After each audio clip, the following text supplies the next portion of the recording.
In our last episode, we looked closely at the role of opioids in fibromyalgia, what the science shows and what it doesn't, and how those decisions ripple out into the lives of patients. Today, we're shifting from the clinical and research lens to the lived experience. I'm joined by Michelle Marikos, someone who has walked through some of the deepest valleys of chronic pain illness and come out on the other side with hard-earned wisdom. Michelle's story is not only inspiring, it offers insights that can guide both patients as they learn how to live with fibromyalgia and chronic pain syndromes, and providers as they strive to offer the best, most compassionate care. And remember, as always, I'm not your doctor. Remember that all of your signs, symptoms, and care should be discussed with your own physician. We are really excited to have a special guest, Michelle Marikos. She is unique because she is somebody who's lived with chronic pain, but also she's working to help support others who are going through chronic pain and help those providers who are trying to learn how to better support them. And she has been working with the PEER method. That's a trademark, and it's spelled PEER method. And a couple highlights that are mentioned on her website is that 73% of providers consider caring for patients with chronic pain a major source of frustration. Her group helps providers communicate effectively with patients to successfully navigate pain management decisions together and cultivating an atmosphere of empathy and trust. A recent study revealed that while providers are spending up to 72 minutes with patients, desire more contact with clinic staff to meet their chronic pain care needs. And utilizing a chronic pain peer support specialist to evaluate patients prior to attending the physician's evaluation can improve clinic efficiency, scheduling management, and the bottom line. And when looking at preventing occupational burnout in physicians and other clinicians that are caring for those chronic pain, it's important to recognize that among chronic pain providers surveyed, 45% met the emotional characteristics of burnout. Every day they are confronted with failure, carrying a burden of guilt, particularly unsuccessful in relieving patients' pain. Deceitful, hostile, and abusive patients' behavior also takes its toll. There's more that we can talk about today, but welcome to the podcast. Thank you so much for having me. I'm really excited to be here. So tell us a little bit more about your background and also your story. Yes. So my story starts more than 20 years ago. Actually, it starts in adolescence. I have endometriosis and I had quite a few learning disabilities growing up, some traumatic events during childhood. So it wasn't, the easiest, kind of life to grow up in. But when I got into my 20s, I went off to college and considered myself a good time Charlie. And I was at a sorority house party and having a good time. And I was pushed off of a second-story balcony, landed on my head. Another person landed on top of me. They walked away, and I did not. I proceeded to go to a small hospital in the area, and those x-ray machines were not working at the time. They said, okay, you have whiplash, go on home, here's some medication, you'll be fine. And so I woke up the next morning and I was not fine. I ended up living about 2 weeks in very bad pain, but I had started the journey on opioids. I had never been on opioids, maybe for wisdom teeth taken out, but that wasn't really a problem at that time. So within that 2 weeks, I ended up seeing an osteopathic doctor, and he said, oh, I think you might have more of an injury than whiplash. Let's get you an MRI. So that afternoon, he called and said, Michelle, do not move. You have 3 crushed vertebrae. Get your fanny back in here, and we're going to kind of get you set up and stabilized. So I did that, and I was living in California at the time. I live in Southern Oregon now. And so my mom came down and got me and proceeded to take me back home to Southern Oregon. Saw a neurologist, got into a SOMI brace, which is kind of very similar to a halo brace for broken necks, and proceeded to, continue healing for the next 6 months. Got that brace taken off, and it was very apparent that, yes, my bones were healed, but I was not. And so I proceeded to keep taking opioids and muscle relaxers and kind of really went down the rabbit hole of that's how you were treated back then, 20 years ago. An acute injury turned into a chronic injury. And so I was healed. My brain and my body and kind of my physicality really never recovered the same. So within that 10 years of recovering, I stayed on high dose opioids. I did not have surgery. I did end up having to have surgery. I had some discs that were failing in my neck. So I did have a fusion. That fusion unfortunately failed. And so I was left with more pain, more opioids, more isolation, more depression, more of everything.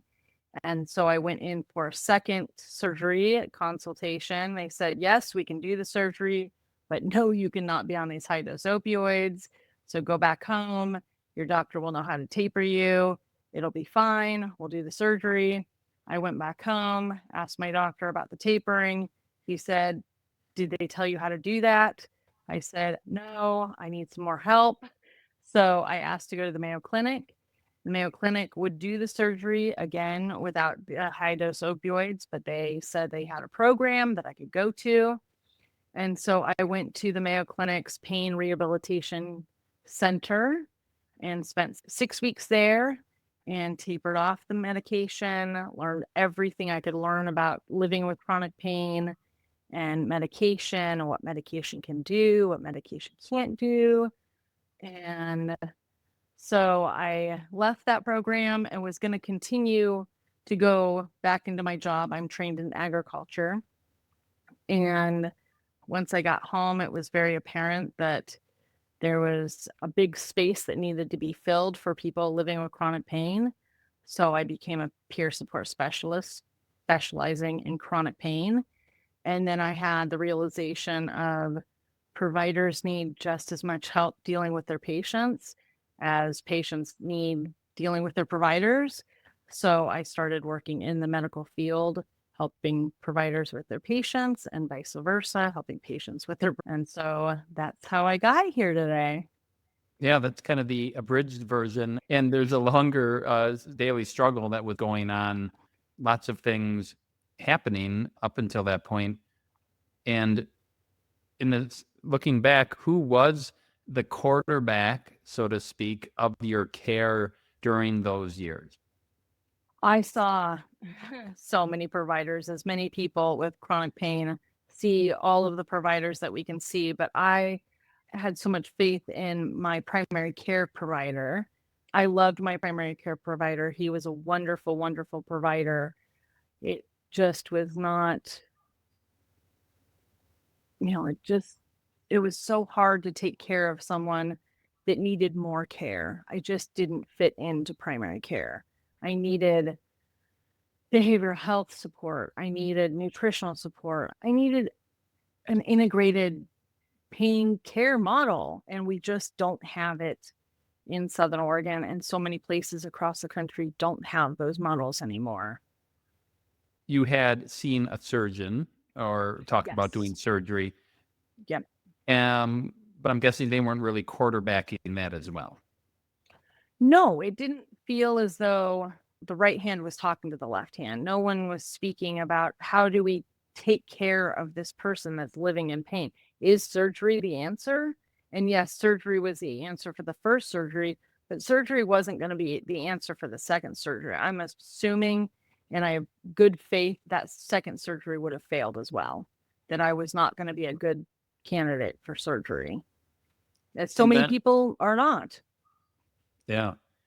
So that started with the injury. That was your entrance into this. You did share, and I know we got a chance to talk about this a couple weeks ago on the phone. Some of your story was going back to you when in childhood, talking about school and how that actually, for many people, it seems like it comes up the blue, but there are a lot of things we recognize that people who are more susceptible to developing chronic pain, you had traits of. Very much so. And so my learning disabilities now that I didn't know back then. So I was diagnosed at 40 with ADHD. And that was one of those, again, so many aha moments later on in life that I wish I had had earlier on in life. But at 40, I had a child. I had mentioned earlier that I had endometriosis and have endometriosis. I spent many years, 5 years, going through IVF to have our child. And after having the child, it was very apparent that it was, being a parent was very difficult for anyone, but especially myself with focus and living with pain. It was, kind of on the surface of that it was apparent to everyone else that I had ADHD, but it wasn't apparent to me. So I did get tested and it was, yes, you have ADHD, or pretty much, like the candidate of the candidates for ADHD for a woman. And finding out, now what I know about ADHD and chronic pain and kind of, all of the connections, it's why wasn't this said earlier? Why, all of the questions of why. And you're always looking at, when you live with chronic pain, you're always looking for the why of like, why do I live with pain? Why? And now it's like, oh, okay, there's an answer. I don't know if it's the answer, but it could be, the answer. And okay, I'll take that. And I can stop asking why now. So, what impact has ADHD had on your journey and looking now getting treated for ADHD? I mean, in so many ways it makes me laugh that, yes, I understand why I am the way I am. And I understand that anxiety that lives with me. A lot of times, people in this scenario, central sensitization comes up a lot. And for me, that's very connected in with ADHD, that my body, my brain is always on fire. And when you look at how the brain works and the body works, it makes sense and it gives me solace that the things that I do to calm myself down, using a lot of mind body techniques, make perfect sense with the way that my brain's and the way that I have to calm my nervous system down. I'm so thankful to learn those things and to have an answer of why I have to do those things. And did you get treated with also stimulants for ADHD or a prescription? Yes. And how has that impacted your life? I think given me clarity and focus. And there's times that I don't use the stimulants, but then there's times that I do, and then it's very helpful. It's very helpful in the very difficult moments of flare-ups and having to work and having to raise children and having to, do all the things that normal people do that I, kind of have to separate myself out from. If you live with chronic pain, Michelle, give yourself a break. So I can take a little bit of a break with the stimulants of, okay, you don't need to amp up. You don't need to go into fight or flight. Take a break. Mm-hmm. So, when you started to try to take what you learned to help other people, you have your inside story, your own personal experience, and maybe waiting in a group and the limited number of people that might have been in a group rehab for chronic pain at Mayo Clinic and those individual stories. But what did you learn on this journey working with others that you didn't quite appreciate before? And many people who are living with this often may feel they're the only one. Often there's maybe embarrassment and shame because they may not know. Although when you look at family histories, like a patient I saw today, they're like, well, my sister has chronic pain, but she doesn't complain. My mom had chronic pain, and I think my aunts all had chronic pain, but they called it arthritis back then. But so there are family histories if people probe, but often there's a stigma even within families But what did you learn as you learned and listened to stories and working with people that you maybe didn't appreciate years ago? I love that you bring up the family systemic issue of chronic pain because I myself have that in my family as well. And that was one of the biggest learning lessons for me as well was, that chronic pain is not necessarily isolated within ourselves, that there is people within our families that have chronic pain and to kind of, sharing our own journeys is so much helpful. It's very helpful to people that we live with and our support systems that we live with, our husbands, our spouses, our wives, our children. Everyone is affected by our chronic pain. And, to be able to hear those stories as well, I think is really important because so many people that we are affecting with our chronic pain have their own stories of guilt and shame around our pain and sadness around our pain. And, to really understand that it's not just us that's living with the pain, it's everyone in our lives. And I think, in so many ways, we forget that and hear the family stories and to hear the anguish of our support systems and hear what they go through alongside of us is really important. And, I really appreciate hearing those stories as well because it gives us a different type of insight. As we talk about our own stories, our family stories are just as important.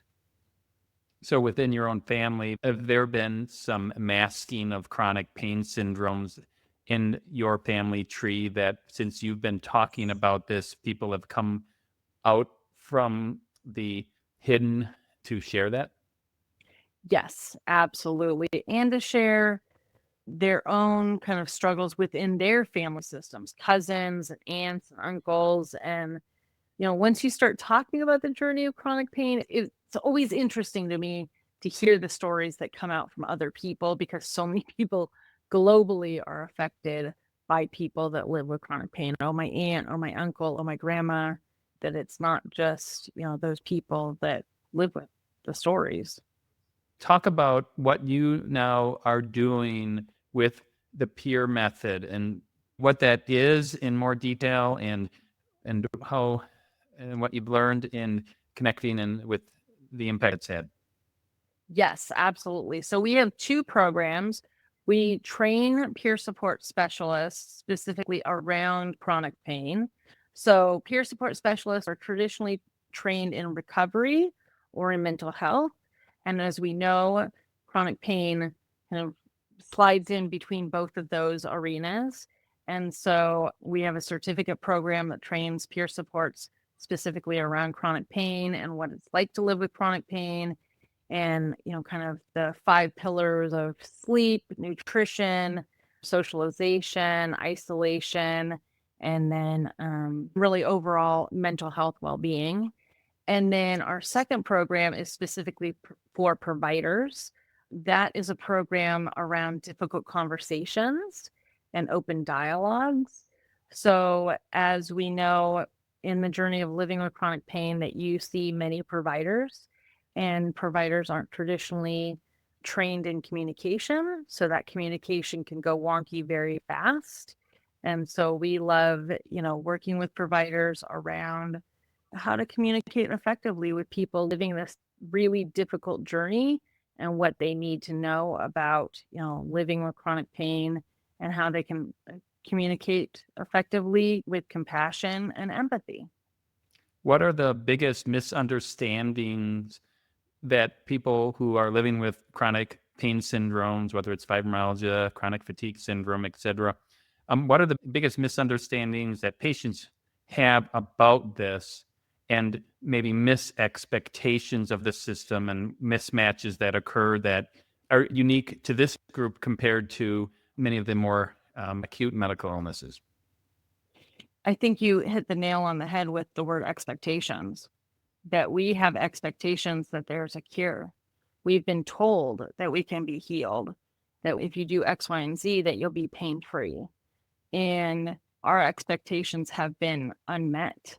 And that's where it creates that real angst in those relationships with our providers because it's not getting effectively communicated that there's things that you can do to live differently with chronic pain and live a wonderful life with chronic pain, but we're not going to heal it or cure it. It's something that you're going to live with, you're going to live besides, and we're going to do things differently in our life to be able to do that.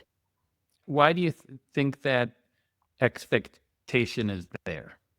I don't know if it's society that told us that or if that we've just given ourselves the space to think that there is a cure, or if it is the marketing kind of mechanism around the medicalization of chronic pain, that you go into the hospital and that you're going to get cured, or here, take this pill and this pill will help.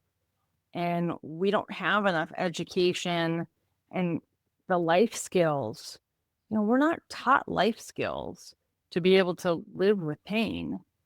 So if you don't have the life skills to be able to live with pain, you're never going to be able to live with pain without expectations. Looking back at your journey, but really looking also at other people's journeys, how did the medical system feed into that as far as expectation? I'm just thinking about a surgery, for example, that many people have. You would fall into what's called the failed back surgery syndrome. Yeah. That was there any clear expectations that patients are getting that, well, there's a 30% chance you could get worse, there's a 30% chance it'll be the same, and there's a 30% chance you'll get better? Was that expressed or is it minimized? Is there overselling of expectations within the medical system and not having to, what do you call that, curb your enthusiasm to recognize what the expectations are from the get-go? And I'm guessing like, okay, who's the quarterback? In a perfect world, the primary care is the quarterback. Primary care know this. They're like, you don't need surgery. You have no neurologic weakness. You have no compression. You don't need that. But often there's not the confidence, I'm guessing, sometimes within that to say surgery isn't going to help.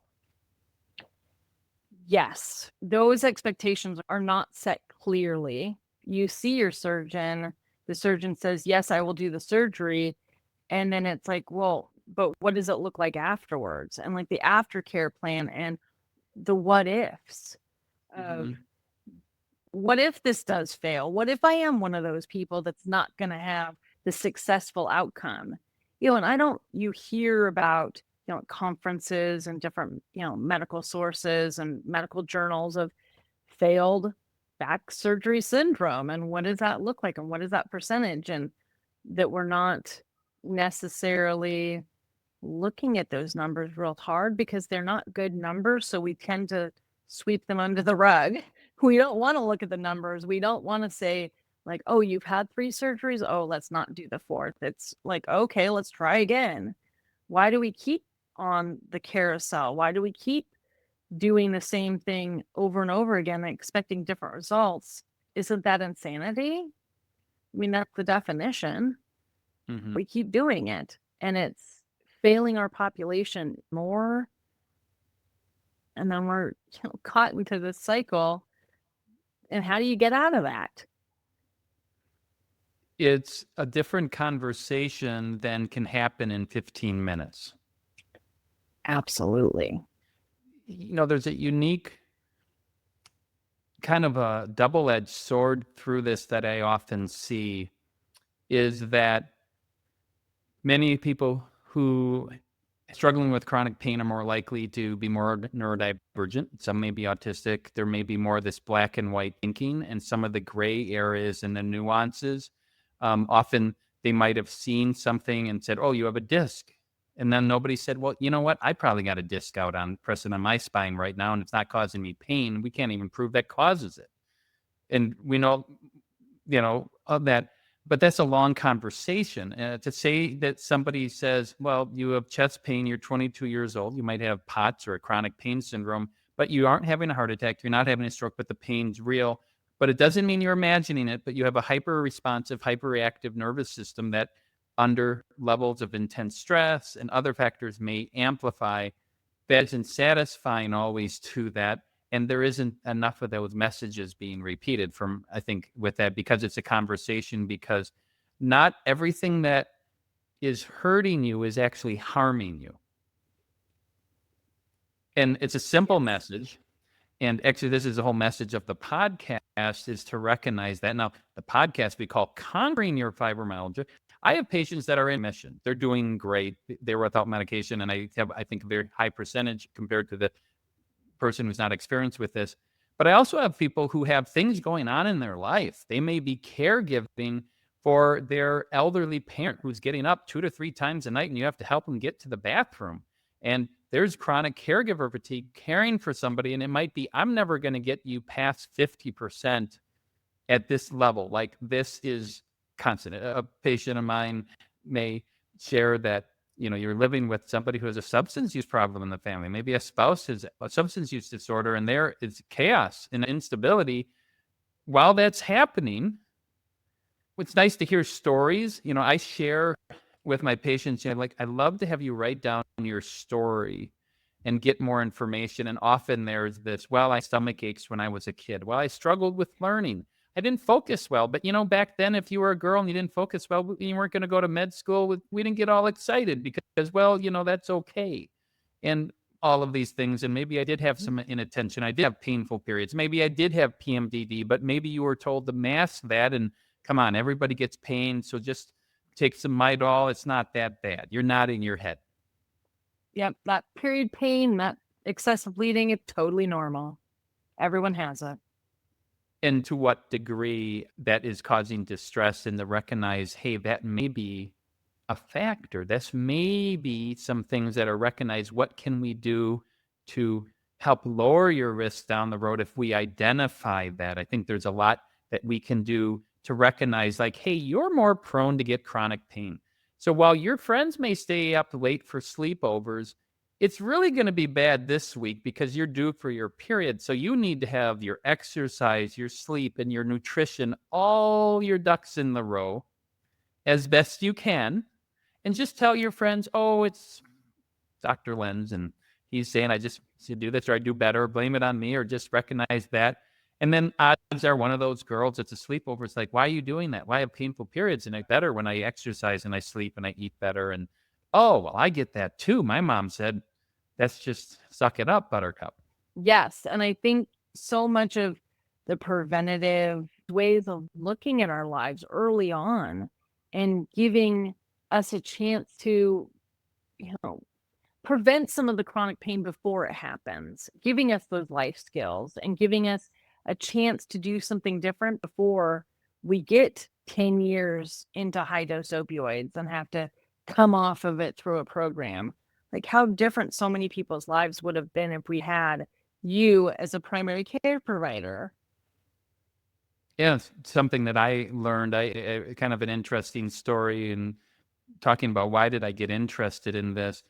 Hearing about central sensitization in the 1990s, but not really ever having a grand rounds or a lecture on it. And I remember when I just got out of residency, there was a physical medicine rehab doctor, and they did a weekly patient group discussion, kind of like tumor board, except pain. I'm like, oh, I have some free time. I'm used to going through educational environments where you do case histories. He invited me. It's like, hey, do you want to come along? And, this is 25 years ago. And I listened to these cases. I'm like, oh my goodness, I don't want these patients. I have no training in this. I have never written for an opioid. I'm worried about some of this. I know there's the fifth vital sign, and they would always look and say, what this guy needs is a good primary. And they kind of look over at me, and I'm like, I don't think I'm ready for this. I like diabetes and blood pressure. I didn't know, but they were out there.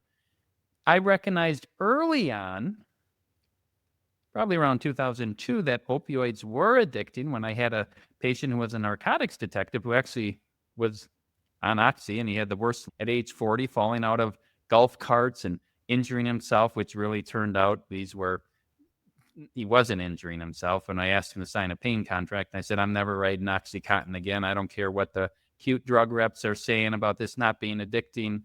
But I didn't stop caring for them. So I was always curious, and learning that every 7 years, half of what you learn changes.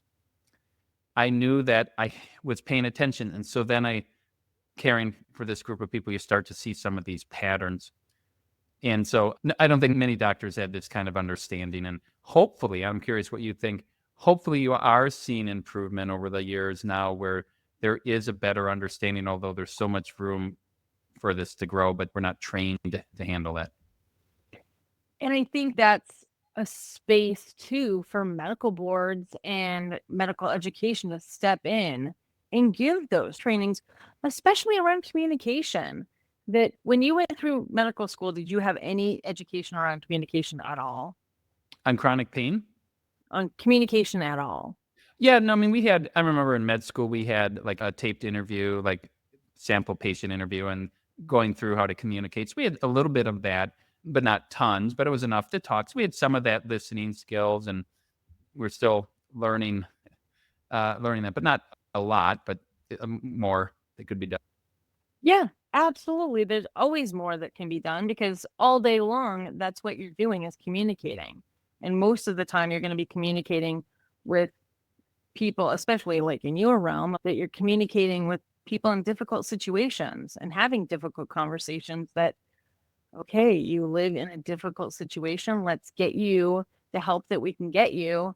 And what are your expectations? And asking those questions of, where do you think that you're actually going to go with your journey and what do you want? That communication part, and it's what's unique is trying to know where each individual is at and understanding what they understand. And yet there is still, I think, a certain amount of buy-in. Actually, the title of one of my chapters in my book is called The Buy-In.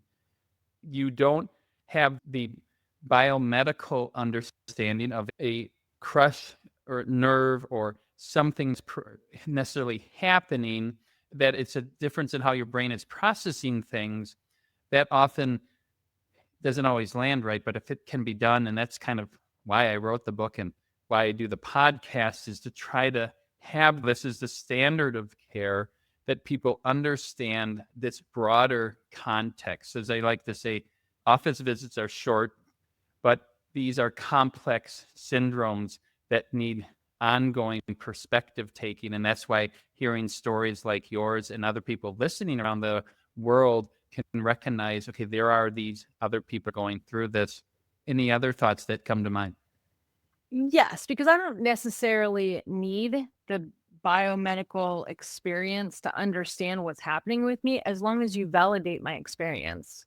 If you're not validating my experience, then I don't have buy-in. I'm not going to believe anything you say if you don't validate my experience first. So I think that's, always the starting point of validating the experience of, I believe you. I understand, what you're feeling. I'm sorry that you're going through this. And here's a starting point of where we can build this relationship as a provider and a patient. That, yeah, I'm not expected as a patient, I can't be expected to like understand, nerves and discs and, all of the things that I didn't go to medical school for, but I can understand that you believing me and you validating my experience. Yeah. And what do you find are ways that can be done well by the clinicians? Exactly that of I believe your experience and I'm here for you and I'm going to be a partner to you. Any other things that you, in addition, as you get now into more granular level, to help with that? Understanding what your patients value.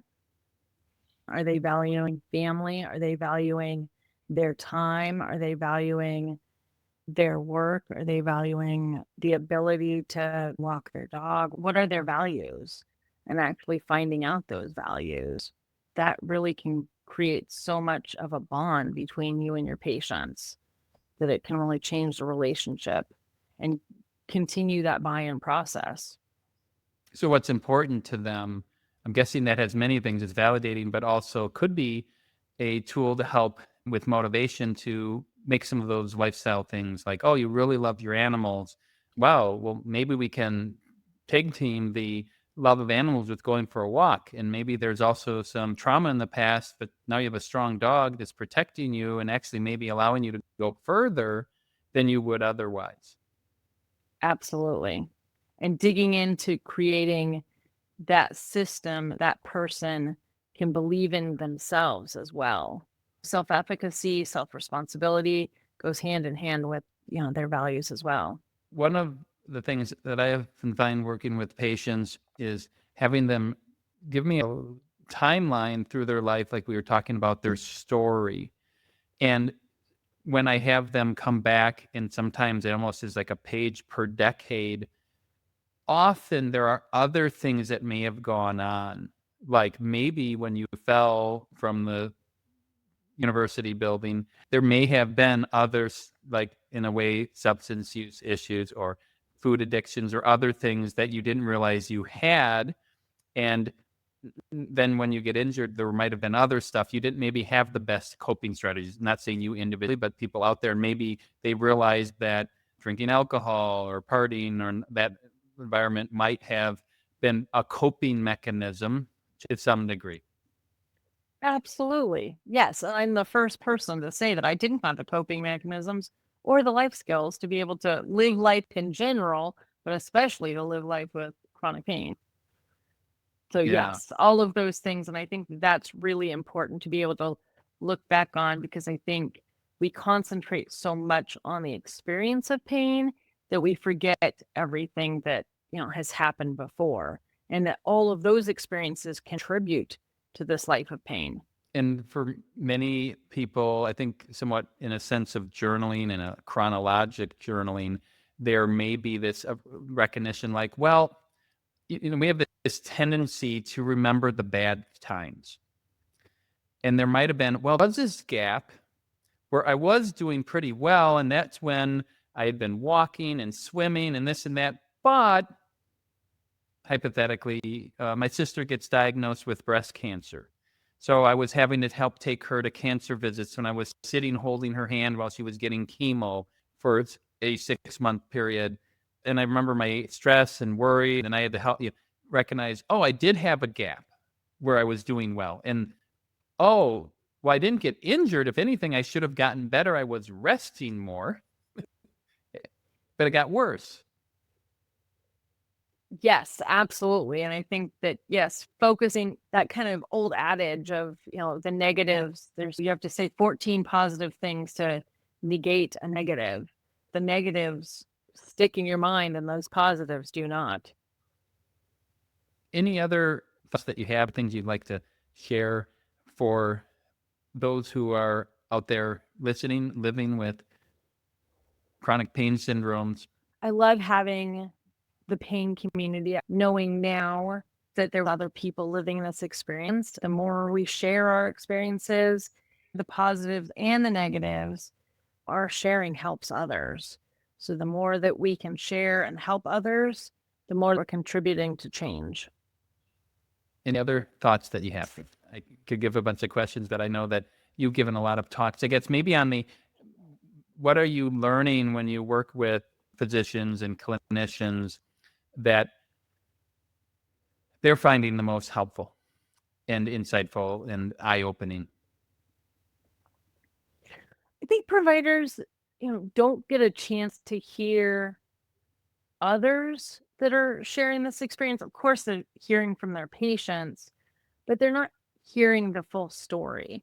And of course, we do go into our provider visits with our own lenses and our own kind of biases as well. And that maybe we're not giving the full story. But when you hear another person's experience, you hear it differently when they're not your patient.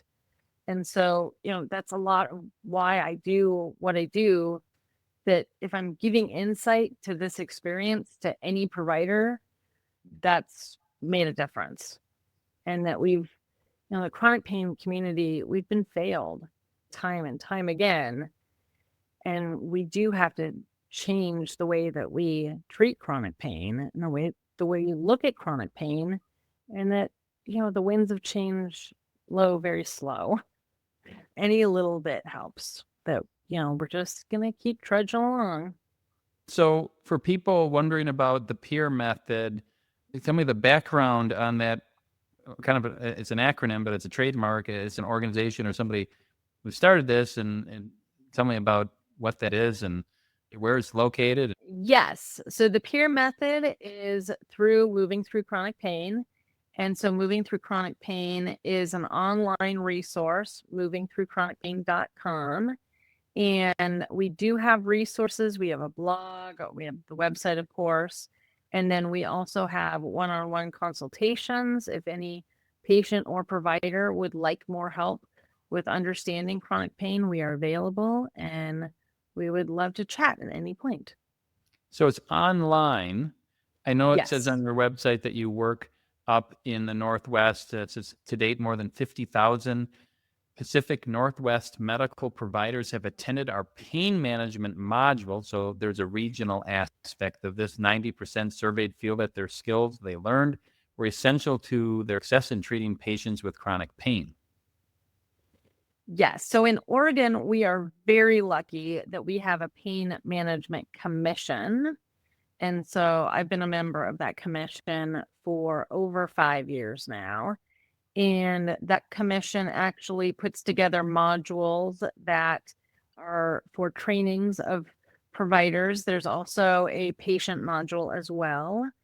And to help train providers and educate patients on chronic pain and what goes along with living with chronic pain. But our medical board in Oregon requires the module for re-upping your license.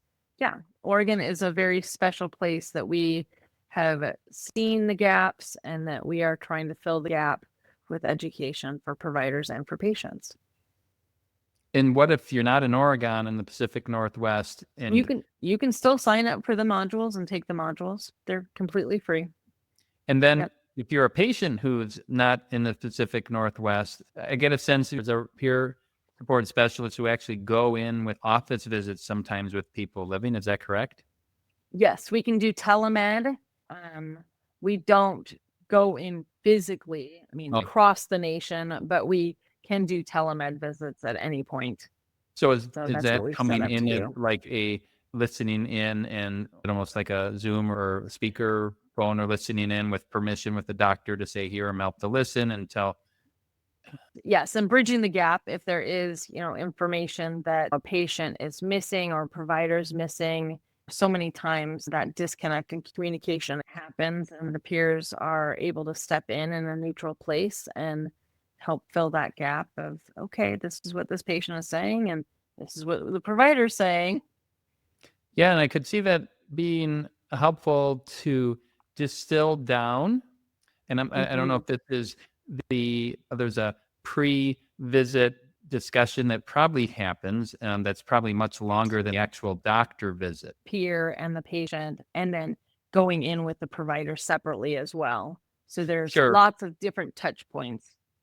And I'm just imagining a tremendous positive benefit this could have. Hypothetically, somebody may be coming in and they may have this expectation like, it took 2 months to get in.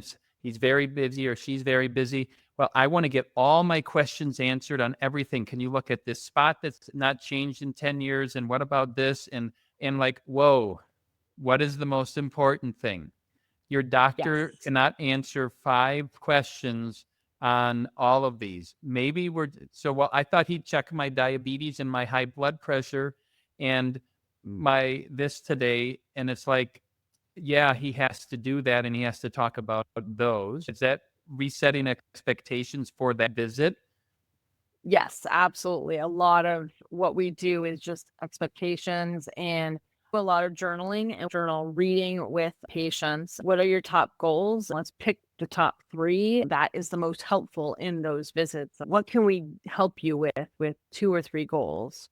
Of that, yes, Yeah. of course, we go in with the Bible book of all the things that we want to talk about, but everything is going to get missed and nothing is going to get accomplished and expectations are going to get failed.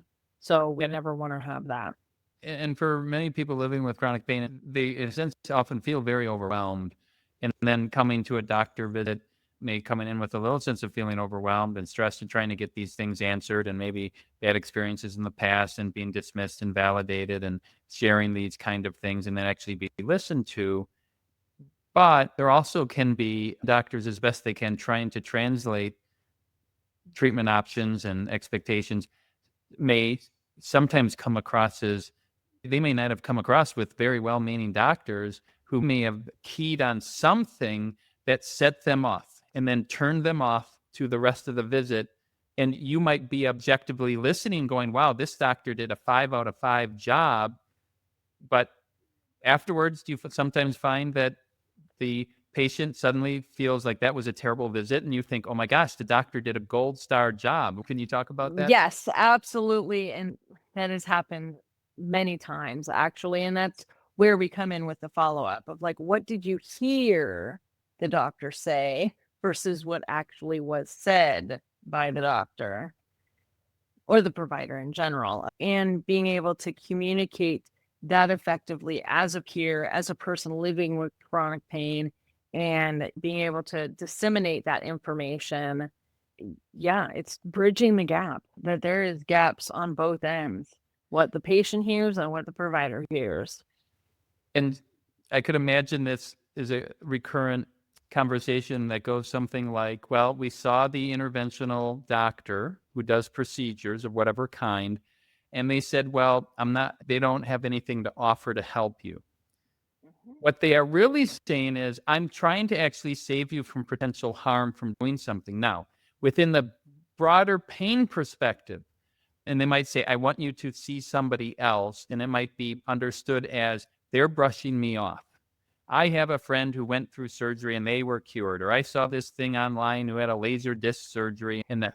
But what you're saying is, wow, this is a gold star, respectable interventionalist who spent 20 minutes to talk with them when they could make a lot more money by actually doing an unnecessary procedure. So by them saying we don't have anything to offer you, it's there within their toolbox, right? Is that something that you Yes. sometimes may hear and then they feel dismissed sometimes as potentially like my doctor they didn't really understand? And doesn't care. Well, you can't do anything for me, so, I have nothing. I can't do anything then.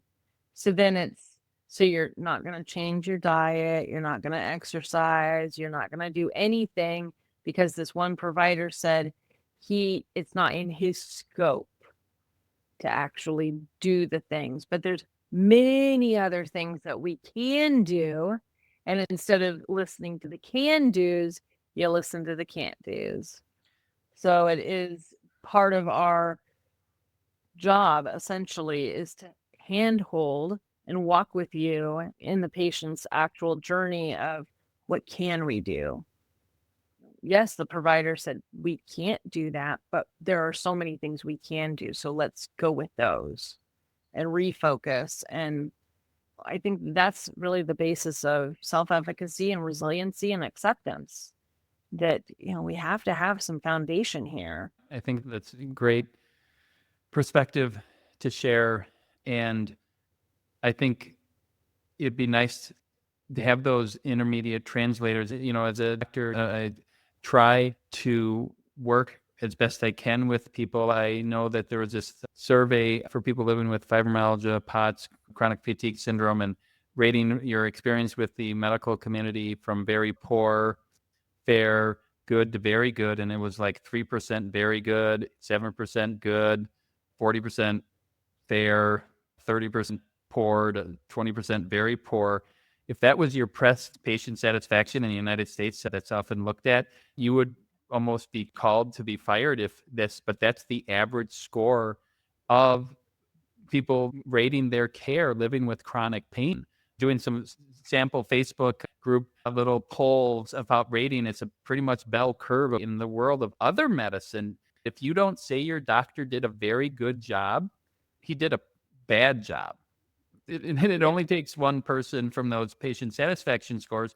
So if you're a doctor working with a higher number of these patients, actually having a high number of people rating you in a very good level is actually tremendous. I don't know if that's what your experience in listening to patients on how they would rate. I don't hear very often the really good stories. People aren't coming to me with the really good stories. I'm hearing the very poor stories from both providers and from patients. And that's, the struggle of coming in with bias on both ends. That as a patient, of course, I'm coming in with bias because I've had bad experiences. So then you end up having those expectations of, oh man, this doctor's going to say the same thing. So, how do we change that conversation? And how do we change our bias as patients and bias from providers as well? That, okay, I'm coming in. Oh, Michelle's a chronic pain patient. She's just going to, moan about her pain. And here's what we can't do for her. Instead of like, okay, these are the things that she hasn't tried. And let's, talk about the things that might work for her. And we're going to go in a different direction, or we're going to change her mindset, and we're going to empower her to live her life differently. And I think to finish maybe with some of these positive things that are helpful and kind of to summarize here is that how do I know if somebody's gotten better? I don't have to do a rating scale to see if your urinary tract infection level went from a 90 out of 100 for dysuria to a 50. So I guess I'm supposed to be happy with that. And you're like, no, it should be gone. If you have a UTI, it should be gone.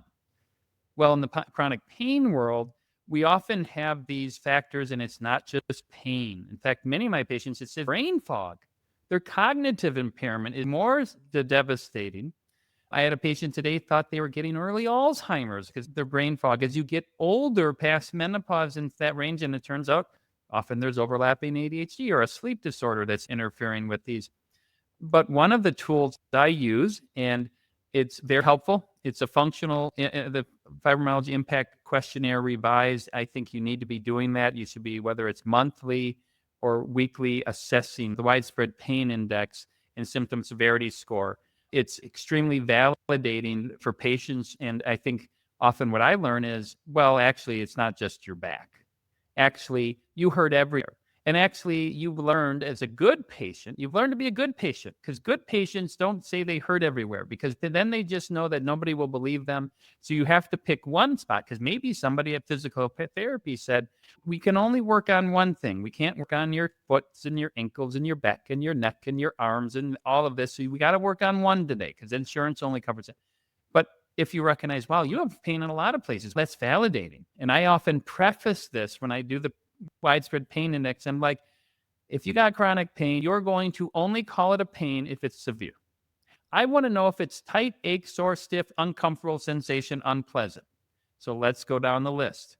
And then we find out of 19 areas, how many areas do you have pain? The symptom severity score. And that actually is a tool. And often people may go, how are you doing? I think I'm a little better. I'm like, wow, you actually had 17 areas of pain. You're down to 7. That's incredible. Oh, well, what often happens is you don't realize when something stops hurting that it stopped hurting. When the stink leaves the house, you don't go, wow, doesn't stink in here anymore, because the pain's less. Oh, I guess my fatigue went from severe to mild. Well, I don't think about it because I'm improving, but I still have my back hurts. I know, but these other parts. And then there's a functional scoring. Oh, well, I had a hard time sitting it was 10 out of 10 how difficult it was to sit for 45 minutes. And like, well, I was waiting here, and I guess you were running behind because you were taking time with patients, but I guess I wasn't as uncomfortable as I would be. I can sit for longer. I guess I can make my bed easier. I guess actually it's not as hard to walk for 20 minutes. And my pain and my sleep, and oh, wow, my score improved 40%. Oh, well, I guess the meds are helping, but if you don't understand that aspect of that, I don't know. What do you think on that? Yes, we love the widespread pain index. We also use the PEG scale. So the PEG scale is the pain, enjoyment, life, and general activity scale. And there's a PEG 3 and a PEG 5, and that's, a functionality scale as well. And it's really gauging where you are with your pain and where you are with your life enjoyment and, your general activity of like, are you being active at all? And really gauging that in your functional life and, how far you've come. And same with the widespread pain index of being able to see how far you've come. That can be so validating in itself of like, oh, last month I couldn't get out of bed and this month I can. So being able to, see how far you've come makes a huge difference. And it's, I think, helpful as people journal and look at their journey going back. Well, what things did I try before? What Mhm. medication things did I try? What were my treatments? Often when people come to me, the clues were there and the opportunities for intervention were there, but often, whether it's busyness or not able to completely connect the dots, you're like, well, I got sleep apnea and I stopped using the CPAP because the mask, I realized I'm a mouth breather and it was blowing through my mouth. And so I haven't been using the CPAP for 2 months. Now, granted, I did go through a relationship breakup and that made my pain worse, but I haven't used CPAP for 3 years because it's sitting in the thing. And I tried it the other day and I got to get a new mask that's a full mask. And it's like, well, my goodness, the foundation of improved pain is getting good sleep. And if you have an untreated condition, oh, well, there's only so much that you have. And so somebody might not have known that. Nobody ever explained that sleep apnea was, I thought I just got it because it annoyed my partner in bed and my spouse, and I just was annoying. And I don't even think it's that bad. And then somebody might say, you have moderate to severe sleep apnea. Well, I guess I did use it for a week or two when I first got it, and I guess I did feel better, but for whatever reason, they stopped using it. And what do you think about some of those things that are not, that are there that they don't even recognize are important? I think being able to understand that and, using the journal and using those experiences to be able to look back on what has been helpful, what has not been helpful, and then also creating a plan. I'm a big person on planning and, I do a lot of planning around like flare ups and like having a flare up plan.